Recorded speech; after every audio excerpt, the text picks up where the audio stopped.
శ్రీమాత్రే నమ. జై గురు దత్తాత్రేయ నమ. ఈ వీడియోలో మనం మేషరాశి వారికి నవంబర్ 25 నుంచి రుజుమార్గంలో వచ్చినటువంటి శని భగవానుడు జూలై 22 అంటే 2026వ సంవత్సరం జూలై 22 వరకు సుమారుగా 8 నెలల పాటు రుజుమార్గంలో ఉంటూ వ్యయస్థానంలో ఉంటాడు మేషరాశి వారికి. అంటే దానివల్ల ఏంటంటే గతంలో లాభస్థాన ఫలితాలు కూడా ఇవ్వడం వల్ల కొన్ని ఫలితాలు అనుకూలంగా రావడం, కొంత ధన సంపాదన పెరగడం, కొంత అనుకోకుండా ధనలాభం ఇవన్నీ రాయి. అంటే వచ్చిన ఖర్చు అయిపోయినప్పటికి కూడా ఇప్పుడు ఏమైందంటే పూర్తి ఏలినాటి శనిలో ప్రథమ భాగంలో ఉండడం, అది సంపూర్ణంగా 8 నెలలు కూడా 12వ స్థానంలో ఉన్నటువంటి శని భగవానుడు మీ యొక్క ఎక్స్పెండిచర్ మీద కాన్సన్ట్రేషన్ చేయడం జరుగుతూ ఉంటుంది. మీరు ఏ డబ్బులు ఎందుకు ఖర్చు పెడుతున్నారు, ఏ విధంగా మీరు ధనాన్ని ఖర్చు పెడుతున్నారు, పాడు చేస్తున్నారా మంచి చేస్తున్నారా అన్నది ఖచ్చితంగా నిఘు ఉంటుందన్నమాట. అంటే ఏదైనా మంచికి మీరు ఖర్చు పెట్టి లాంగ్ టర్మ్గా ఇన్వెస్ట్మెంట్ చేయడమో ఏదైనా సహాయం చేయడం అయితే ఆ ఫలితం మీకు క్రియేట్ చేస్తూ ఉంటాడు. మీరు ఏదో వ్యసనాలకో ఏదైనా ఇంకొక విషయానికో అక్కలేని ఖర్చులో జోదానికో పేకాటకో దేనికో పెట్టడం వల్ల దానికి తగ్గ పనిష్మెంటు ముందే రాసి పెట్టుకుంటాడు. ఇవన్నీ కూడా లెక్కలు తయారవుతూ ఉంటాయి అన్నమాట. సో ఏదేమైనా 12వ స్థానంలో శని భగవానుడు సంచరించే కాలంలో జాతకుడి దగ్గర ఉన్నటువంటి ధనం, బ్యాంక్ బ్యాలెన్సు, బంగారు నగలు, స్థిరాస్తులు ఏవైనా ఉంటే వీటన్నిటికీ కూడా జీరో బ్యాలెన్స్ చేయడం జరుగుతుంది. అంటే మనకి బ్యాంక్ బ్యాలెన్స్ క్లియర్ అయిపోద్ది, జీరో అయిపోద్ది. ఏమైనా మన ఆస్తికి ఇస్తుంటే దాని మీద మ్యాక్సిమం అప్పులు తెచ్చి ఇన్వెస్ట్ చేయడం జరుగుతూ ఉంటుంది. ఈ విధంగా మిమ్మల్ని ఫైనాన్షియల్గా మొదటి 2 సంవత్సరాల్లో 2.5 సంవత్సరాల్లో దెబ్బ కొడతాడు. ఇప్పుడు ఇది కీలకమైంది మాట. ఇది చాలా నిగూఢంగా చాలా పరిశోధనతో ఉంటుంది కాబట్టి ఏదైనా మీరు ధనం వ్యయం అన్నది మంచి వాటికి ఖర్చు పెడితే కంపల్సరీగా మీకు ఆర్థికపరమైన ఒత్తిడి లేకుండా ఫ్రీగానే ఫ్లో అయిపోతూ ఉంటుంది.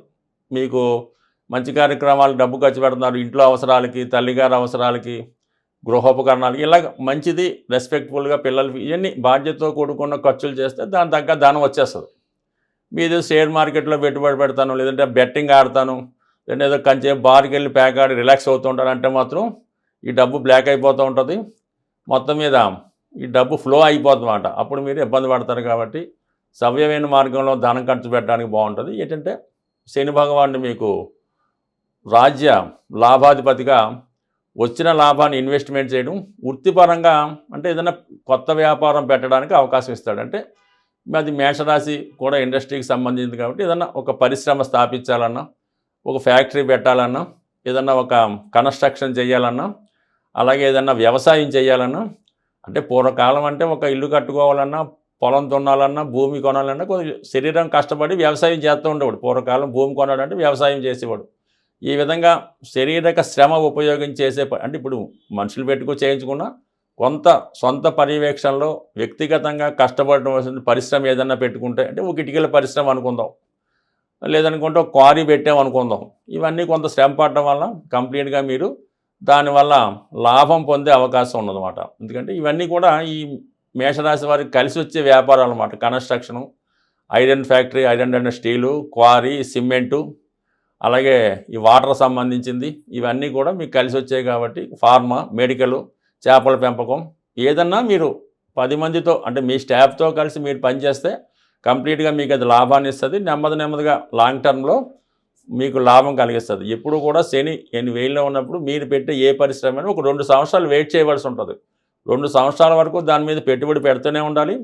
దాని మీద వచ్చిన లాభం కూడా దానికే పెడుతూ ఉండాలి. మీరు కేవలం జీతం తీసుకుంటే అది సక్సెస్ అవుతుంది. అంటే ఇప్పుడు మేషరాశి వారు జీవితంలో సెటిల్ అవ్వడానికి సరైన సమయం వచ్చింది. 2వ స్థానాన్ని వీక్షిస్తాడు తృతీయ దృష్టితో. అంటే మీరు కుటుంబానికి దూరంగా ఉండి కుటుంబం కొరకు శ్రమ పడవలసి ఉంటుంది.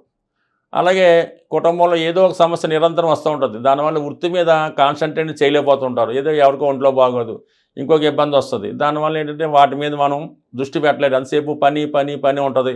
ఇంట్లో వాళ్ళు చికాకు పడుతుంటారు. వాళ్ళు ఏదో విధంగా మిమ్మల్ని ఇబ్బంది పెడుతూ విమర్శిస్తూ ఉంటారు. బట్ ఏదైనా ఏదో ఒకటి ఈ సమయంలో తేల్చుకోవాలి. అటు కుటుంబ శ్రేయస్సు, కుటుంబం కోసమే పాటుపడాలి. అంటే పాటుపడాలి కానీ ఎక్కువ సమయం వాళ్ళ కోసం ఖర్చు పెట్టలేకపోతుంటారు. లేదు వృత్తిపరంగా శ్రమ పడాలా అన్నది అటు ఇటు తేల్చుకోలేకుండా జాతకుడు సందిగ్ధ పడుతూ ఉంటాడు. రెండు బ్యాలెన్స్ చేసుకుంటూ జాగ్రత్తగా వెళ్తే ఓకే. దాని తర్వాత ఏంటంటే 6వ స్థానాన్ని వీక్షించడం వల్ల కంప్లీట్గా ఉద్యోగ ప్రయత్నాలు ఫలిస్తాయి. అలాగే కొంతమంది శత్రువులు మిత్రులుగా మారుతారు. గతంలో అంటే వాళ్ళు మిమ్మల్ని ఏదో ఆశిస్తారు, గతంలో విమర్శిస్తారు, ఏదో చేస్తారు, ఏదో ఇబ్బంది అవుతుంది. ఇప్పుడు మీరు ఏదో ఓ పరిశ్రమ పెడుతున్నారు, వాళ్ళు మీ దగ్గరికి వచ్చి ఏదో ఉద్యోగం ఇవ్వమనో మిమ్మల్ని ప్రోత్సహించో ఏదో విధంగా మిమ్మల్ని ఆశ్రయిస్తూ ఉంటారు. ఏదైనా శత్రువులు మిత్రులుగా మారుతారు. కొన్ని బలహీనతల నుంచి బయటపడతారు. కొన్ని కఠిన నియమాలతో హ్యాపీగా అంటే లైసెన్సులు కావాలన్నా ఏదన్నా కష్టపడటం వ్యక్తిగతంగా వెళ్ళడం వల్ల వర్కౌట్ అయ్యే అవకాశం ఉంది. ఈ విధంగా 6వ స్థానాన్ని శని భగవానుడు వీక్షించినప్పుడు కంపల్సరిగా శ్రమతో ప్రతి విజయం, ఒక ఇంటర్వ్యూకి వెళ్ళినా సక్సెస్ వస్తుంది, ఒక క్రీడాకారుడికి విజయం వస్తుంది, ఒక మెడికల్ పరంగా సక్సెస్ అవుతుంది, ఒక మెడికల్ సీట్ కావాలన్నా వస్తుంది. ఈ విధంగా ఉంటుంది. 9వ స్థానాన్ని వీక్షించడం వల్ల కొద్దిగా దూర ప్రాంత ప్రయాణాలు, ఆధ్యాత్మిక చింతన, అది ఏజ్ని బట్టి ఫైనల్ స్టేజ్ కాబట్టి ఏదైనా ప్రశాంత జీవితం ఇలాంటివన్నీ జరగడం, లేదంటే మీ యొక్క ఇప్పటిదాకా మీరు సంపాదించినటువంటి వ్యవహారాలు, ఆస్తులు కానీ, పరిశ్రమలు కానీ, ఒక హోదా కానీ అది మీ కుటుంబ సభ్యులుగా పూర్తిగా అప్పచెప్పి మీరు ఒక ప్రశాంతంగా విశ్రాంతి తీసుకోవడానికి కూడా ఇది చెప్తూ ఉంటుంది. అది థర్డ్ టైం ఏలినాటి శని నడుస్తున్న వారు బాధ్యతల నుంచి బయటపడతారు. సెకండ్ టర్మ్ ఏలినాటి శని ఉన్నవాళ్ళు పర్టికులర్గా కుటుంబ విషయాల్లో ఇన్వాల్వ్ అయిపోయి వాళ్ళ కోసం పాటుపడుతుంటారు. ఫస్ట్ టర్మ్ వచ్చిన వాళ్ళు విద్యార్థులు, పిల్లలు కాబట్టి అది తల్లిదండ్రుల మీద ప్రభావం చూపుతుంటుంది. ఈ విధంగా అనేక రకాలుగా ప్రభావం చూపుతాడు. బట్ ఏదైనా శని భగవానుడు మీరు ఖర్చుల విషయంలో ఈ రాబోయే 2 సంవత్సరాల వరకు ఉన్న ఈ 8 నెలలైనా ఖర్చులు నియంత్రణలో ఉండాలి.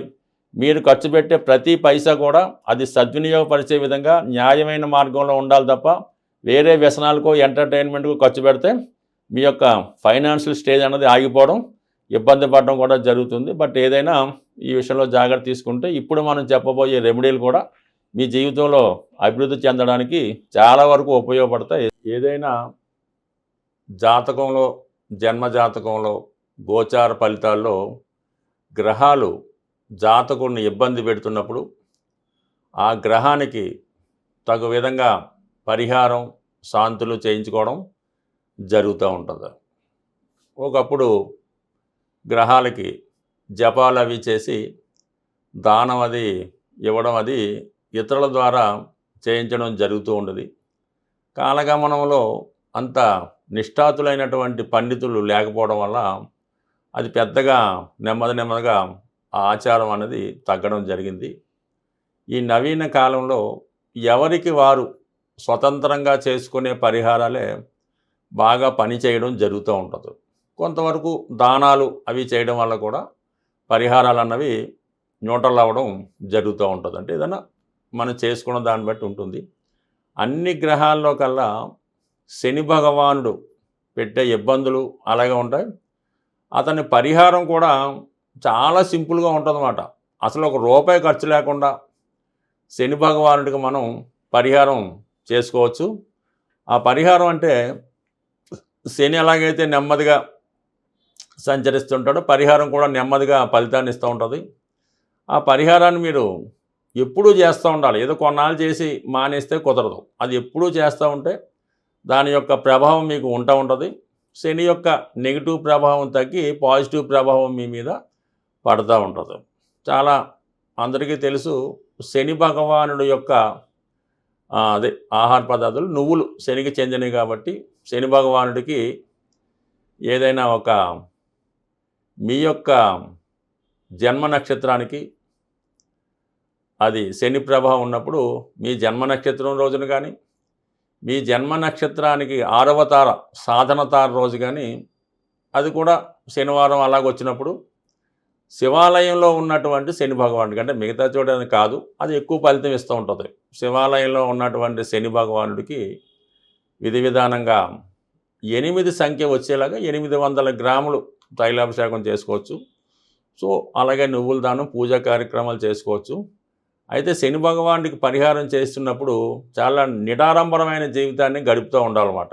ఆ రోజంతా కూడా ఆహారంలో ఆయిల్తో చేసిన తినకుండా వీలైతే ఆ ఒక్కరోజు కింద అంటే సాపాది వేసుకొని సింపుల్గా పడుకొని మిగతా విషయాలకి దూరంగా ఉండాలన్నమాట. కాపురానికి దానికి దూరంగా ఉంటూ ఆ ఒక్కరోజు జాగ్రత్తగా ఉంటే శని బాగా పనిచేస్తుంది. చేయలేని వారు సూర్యోదయానికి ముందే లెగిసి కాలకృత్యాలు తీర్చుకొని ఒక 20 నిమిషాల పాటు అంటే వాళ్ళ ఏజ్ని బట్టి పెద్దవాళ్ళు ఒకలాగా, చిన్నవాళ్ళు ఒకలాగా, ఇంచుమించు ఒక 40 నిమిషాలు మీరు క్విక్ వాకింగ్ కానీ, రన్నింగ్ కానీ, జంపింగ్ కానీ చేయడం వల్ల కంప్లీట్గా శని యాక్టివేట్ అవ్వడం జరుగుతూ ఉంటుంది. నెంబర్ 2, మీ ఇంట్లో పెద్దవాళ్ళు, వృద్ధులు ఎవరన్నా ఉంటే వాళ్ళు కొద్దిగా సేవ చేసి వాళ్ళ అవసరాలు తీర్చి వారిని చిన్న చిన్న పనులు చెప్పినప్పుడు అవి చేస్తూ ఉండాలి. 99% ఇంట్లో పెద్దవాళ్ళు ఉన్నప్పుడు వాళ్ళు చిన్న అవసరాలు కూడా ఒక ట్యాబ్లెట్ తెచ్చి పెట్టమన్నా కూడా ఆ ఇంట్లో ఎవరు కూడా తేడాకి ఇష్టపడరు.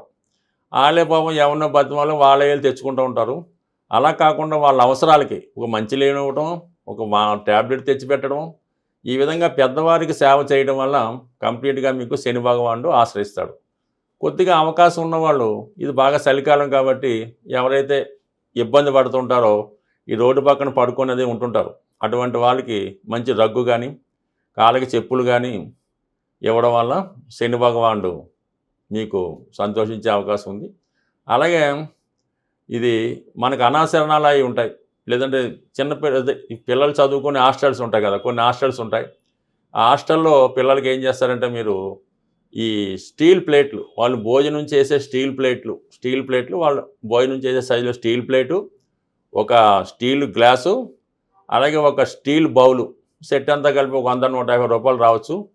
అది మీ ఓపిక ఉంటే ఈ అనాథ శరణాలయాలు, వృద్ధాశ్రమాల్లో వాళ్ళకి ఈ స్టీల్ ప్లేట్లు డొనేట్ చేయడం వల్ల, వాళ్ళు అందులో భోజనం చేయడం వల్ల మీకు చాలా మంచి ఫలితం రావడం జరుగుతూ ఉంటుంది. లేదంటే ఇంకా బెటర్ రెమెడీ, చాలా కొద్ది రోజుల్లోనే, ఒక వారం రోజుల్లోనే మీకు పరిహారం కావాలంటే ఇప్పుడు ఈ అన్న సంతర్పణలు అవి జరుగుతుంటాయి, లేదంటే ఏదన్నా టెంపుల్స్లో బాబాగారి టెంపుల్ అది రోజు అన్నదానం జరుగుతుంటుంది. అక్కడ ఈ భోజనాలు చేసిన వెంటనే వాళ్ళ తాలూకా ప్లేట్లే కలెక్ట్ చేసి శుభ్రంగా వాటిని మీరు క్లీన్ చేయాలి. శుభ్రంగా క్లీన్ చేసి మళ్ళీ అవసరానికి అక్కడ పెట్టడం వల్ల, ఇంకోటి ఏంటంటే ఈ టెంపుల్స్ వాటి దగ్గర తిరణాలు జరిగేటప్పుడు ఈ చెప్పుల స్టాండ్ ఒకటి తీసుకొని, అంటే మీరు ఒక ప్లేస్ అయినా పెట్టుకోవచ్చు, వాళ్ళు నేను చెప్పుల స్టాండ్లో అన్నా మీరు సేవ చేయవలసి ఉంటుంది. ఆ చెప్పులు పెట్టడం, మళ్ళీ వచ్చిన వెంటనే ఇవ్వడం, అంటే డబ్బులు గడ్డ తీసుకోకుండా ఈ చెప్పుల స్టాండ్ దగ్గర సేవ చేయడం వల్ల, అంటే మనకి ఈ బాబా గారు ఉన్నప్పుడు, అంటే పుట్టపర్తి సత్యసాయిబాబా గారు ఉన్నప్పుడు వాళ్ళు వాలంటీర్లు ఈ చెప్పుల షాప్ దగ్గర ఉండడానికి పోటీ పడుతూ ఉండేవారు. ఎక్కడికి వెళ్ళినా కూడా వాళ్ళు ముందు ఉంటామనేవారు, ఎందుకంటే దాని ఫలితం అనేది మీకు చాలా ఎక్కువగా మీకు కనబడుతూ ఉంటుంది. అందువల్ల ఏంటంటే ఇవి చిన్నతనం అనుకోకుండా ఈ కార్యక్రమాలు చేయడం వల్ల చాలా, అసలు ఆ పేరు మనం అనకూడదు, అంత దరిద్రంలో ఉన్నవారు కూడా ఈ సేవ చేయడం వల్ల కొద్ది రోజుల్లోనే మీరు దాని నుంచి బయటపడతారు. ఇంకా అనేకమైనటువంటి సేవలు ఉంటుంటాయి, అవి వీలున్నప్పుడు మనం చర్చిద్దాం. ఇవి సింపుల్గా కూడుకున్న సేవలు కాబట్టి ఇది ఒకసారి ప్రయత్నం చేసి చూడండి, మీకు 24 అవర్స్లోనే ఫలితం అన్నది ఖచ్చితంగా వస్తుంది. రాసి పెట్టుకోండి. స్వస్తి.